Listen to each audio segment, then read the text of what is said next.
Hi guys, नमस्कार। आप सभी देख रहे हैं जीविका संस्कृत क्लासेज यूट्यूब चैनल के माध्यम से कारक प्रकरण। और हमने अब तक पढ़ा था अपादान कारक, और अपादान कारक में भी हमने ध्रुवम पाय अपादानम पढ़ लिया था और अपादाने पंचमी से पंचमी विभक्ति पढ़ ली थी। नेक्स्ट वीडियो में हम चलते हैं। अब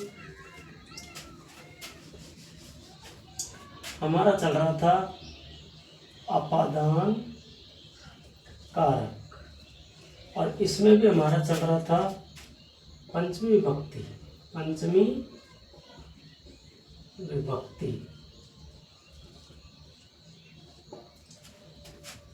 ध्रुवम पाय अपादानम हमने यहाँ कल के वीडियो में पढ़ लिया था। अपादाने पंचमी से अपादान कारक में पंचमी विभक्ति होती है, वो भी हमने पढ़ लिया था। अब चलते हैं हम हमारे नेक्स्ट सूत्र की ओर। जो अगला सूत्र है हमारा तीसरा, वित्रार्थानाम व्यय हेतु।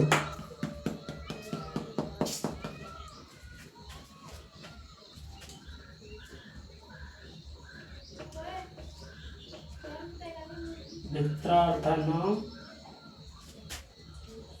व्यय हेतु। वित्रार्थानाम व्यय हेतु, और उसमें भी हम पढ़ रहे थे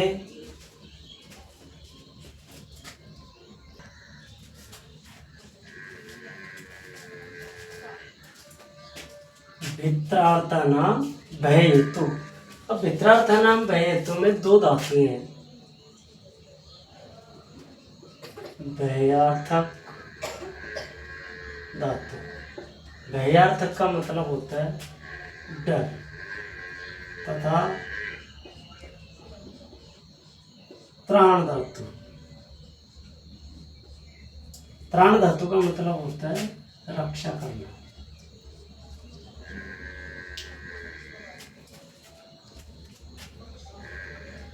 अर्थ वाली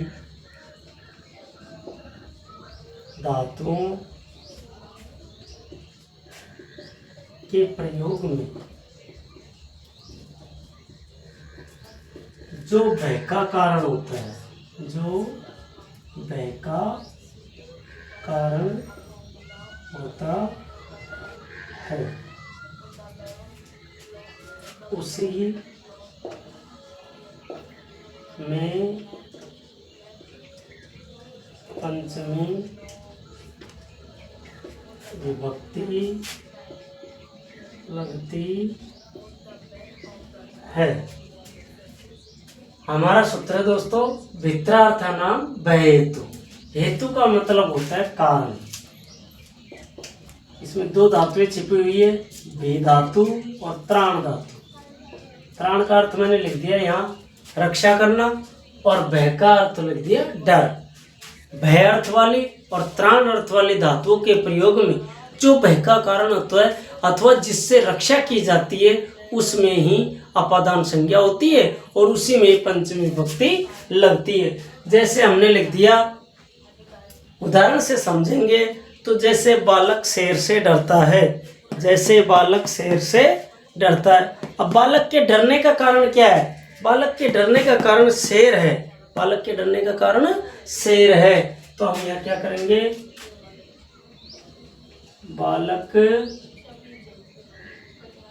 सिंह से डरता है।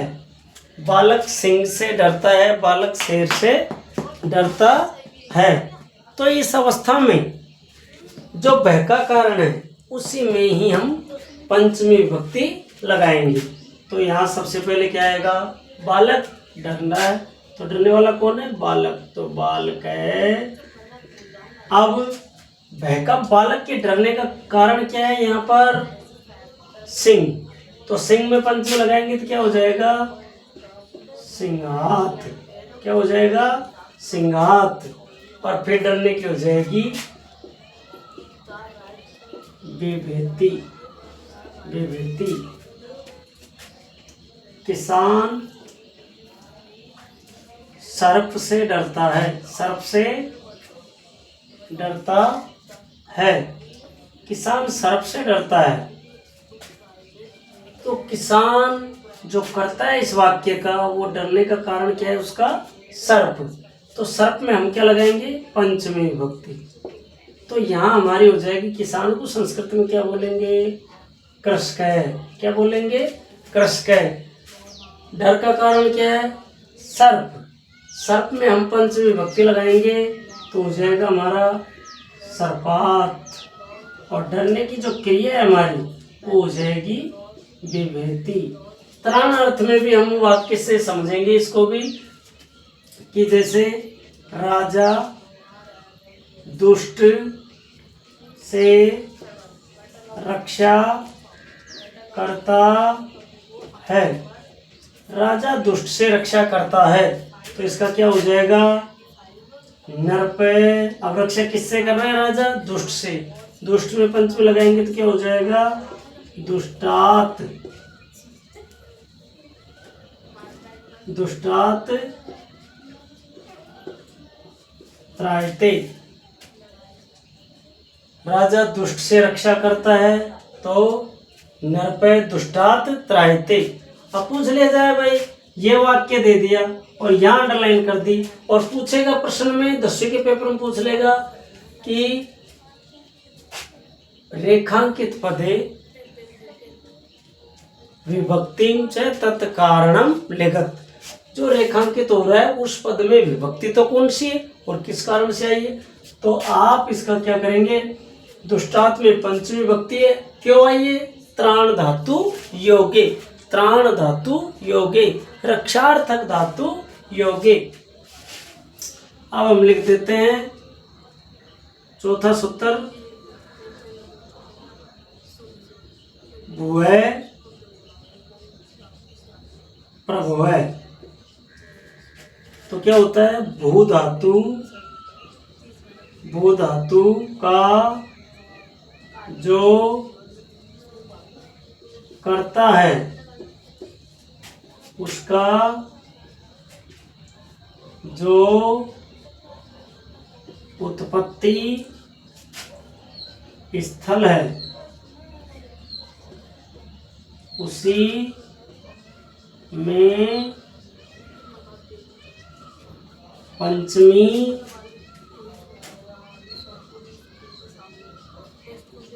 विभक्ति लगती है। भू धातु, भुवः प्रभवः सूत्र का अर्थ होता है भू धातु का जो करता है उस का जो उत्पत्ति स्थल है। अब यहाँ हमने उदाहरण से समझेंगे, जैसे गंगा, हिमालय से निकलती है। अब गंगा कहाँ से निकलती है? हिमालय से।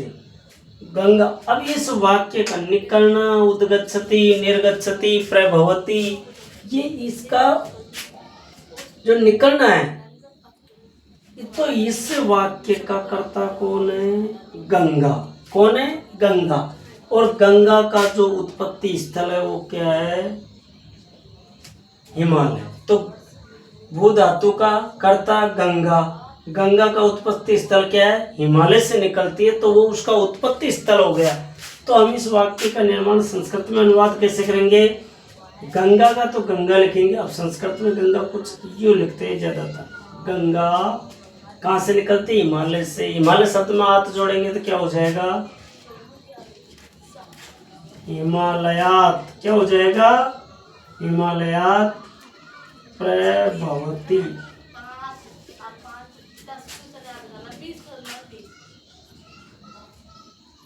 Vitasta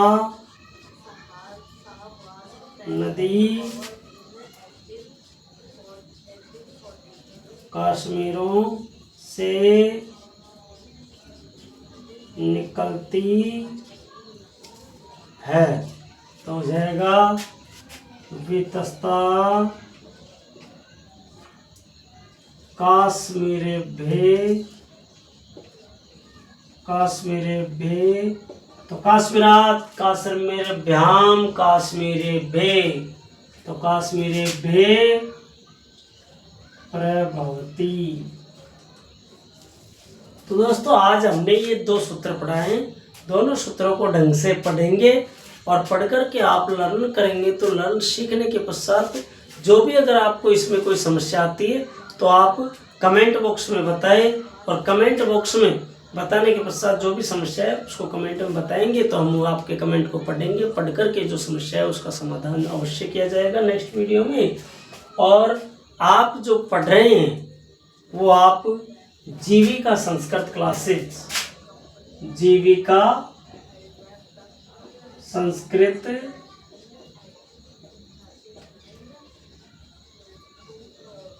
classes by M.K. Shastri, by M.K. Shastri Suratpura के द्वारा पढ़ाया जा रहा है। तो आप समझें, सीखें और ज़्यादा से ज़्यादा वीडियो को लाइक करें, सब्सक्राइब करें हमारे चैनल को, बेल आइकन को दबाएं ताकि हमारा नोटिफिकेशन आप तक पहुंच सके। जो भी वीडियो अपलोड करें तुरंत उसका नोटिफिकेशन आप तक पहुंच सके। तो जुड़े रहिए हमसे, डेली हमारी क्लास लीजिए। डेली का वीडियो अपलोड कर रहे हैं। किसी कारणवश से हमने कल वीडियो हमारा मिस हुआ था, नहीं डाल पाए थे, तो आज हम इस वीडियो को लेकर आए। तब तक के लिए इजाज़त दीजिए। नमस्कार।